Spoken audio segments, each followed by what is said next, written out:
Here's the catastrophic movie mistake that Warner Bros. Wants you to forget about. A-list actors like Tom Cruise weren't enough to save this film. With an $178 million production budget, Edge of Tomorrow bombed at the box office. But what made this failure so unique was that the film had outstanding critical reviews. So in a movie with Hollywood royalty, a large production budget, and great critical reception, where did things go wrong? You might have thought this film had every ingredient to be the hit of the summer, but Hollywood was missing one very important thing. This critical mistake would cost the film studio $70 million. And only by righting these wrongs was the film studio able to salvage some of the damages. But we're getting way ahead of ourselves. The film Edge of Tomorrow was released May 28, 2014. This isn't just your typical movie where aliens attack. This movie takes place in 2020. So it looks like the timeline without the pandemic wasn't much better. Anyways, Tom Cruise, your favorite Scientologist, plays this guy named Bill Cage. Bill Cage sounds like your generic army protagonist.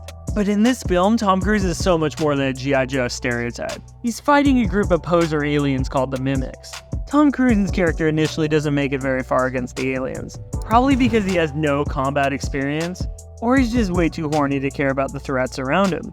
Because Tom Cruise is in love with Emily Blunt's character the whole movie, and her character is this super badass officer that keeps trying to train him.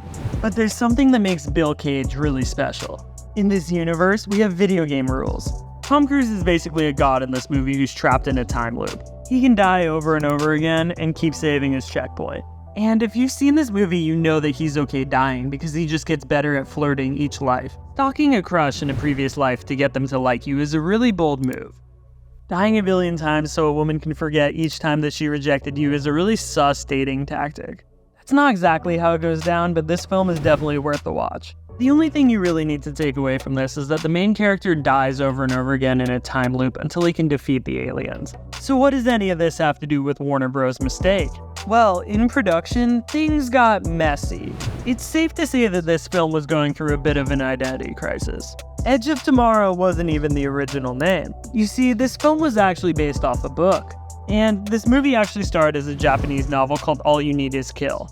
Because you can almost guarantee that every movie in Hollywood isn't just some unique intellectual property. Everything is recycled, but that's a rant for another video.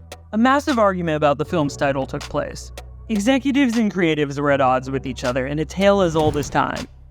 The film's director, Doug Liman, got into a massive argument with Warner Bros. About the title. To Doug, there was something seriously wrong. And he was onto something, but it was already way too late.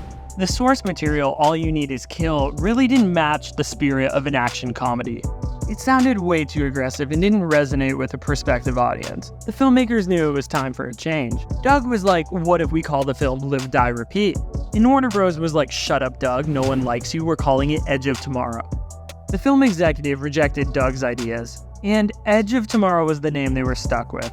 Now, what was so wrong about this title? Media publications had some opinions, and the press largely saw this as another generic Groundhog Day ripoff. But Doug wanted to show that the film was so much more. This wasn't just another generic time loop movie about someone experiencing the same day over and over and over again. This one had aliens, and Tom Cruise. But with a title like Edge of Tomorrow, you might not even know that this was an action film. The film's tagline, Live, Die, Repeat, seemed more engaging and universally appealing. Not to mention, Live, Die, Repeat actually communicated the tone of an action film. But there was nothing Doug could do. So after the dust settled, Warner Bros. Tried a new strategy. They went back to the drawing board and renamed the film for Blu-ray and DVD. Remember DVD? I don't. And so by renaming the film Live, Die, Repeat, the studio was able to milk another $27 million. So there must be a lesson here somewhere. Listen to Doug and hit that red button to give me that dopamine. Follow the madness.